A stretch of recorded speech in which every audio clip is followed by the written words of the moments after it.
BJP দলের হয়ে কাজ করব ভবিষ্যতে। একেবারে বাবার ভাবধারাতেই আমি রয়েছি। আমার বাবা চিরকাল প্রতিবাদী ছিলেন, চিরকাল এমন কিছু সমস্যার সম্মুখীন হয়েছিলেন উনি ওনার কাজ করার সময়, যেখানে প্রতিবাদ করার প্রয়োজন হয়েছে, আওয়াজ তোলার প্রয়োজন হয়েছে, বিরোধিতা করার প্রয়োজন হয়েছে। আমি একেবারেই তার উত্তরসূরি। আমি মনে করি যে এই মুহূর্তে এমন পরিস্থিতি তৈরি হয়েছে যেখানে আওয়াজ তোলার প্রয়োজন, প্রতিবাদ প্রয়োজন, শাসককে চিনিয়ে দেওয়া প্রয়োজন কোথায় তার ভুল হচ্ছে, এবং এই আওয়াজ তোলার জন্য আমাদের মতো শিক্ষিত বাঙালি ভারতীয়রা যদি এগিয়ে না আসে তাহলে কারা এগিয়ে আসে? বামপন্থা থেকে নয় কেন এই দলের হয়ে এখন আছে, আমি তো এখন এই দলের হয়ে বলতে পারি।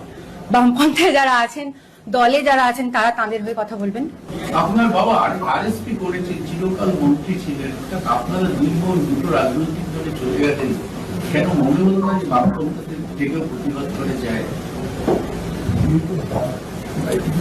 প্রতিবাদ করা যায় কিনা যারা ওই দলে আছেন তারা বুঝছেন কেমন প্রতিবাদ করা যায়, অনেকে দল থেকে বেরিয়ে টেরিয়েও যাচ্ছেন।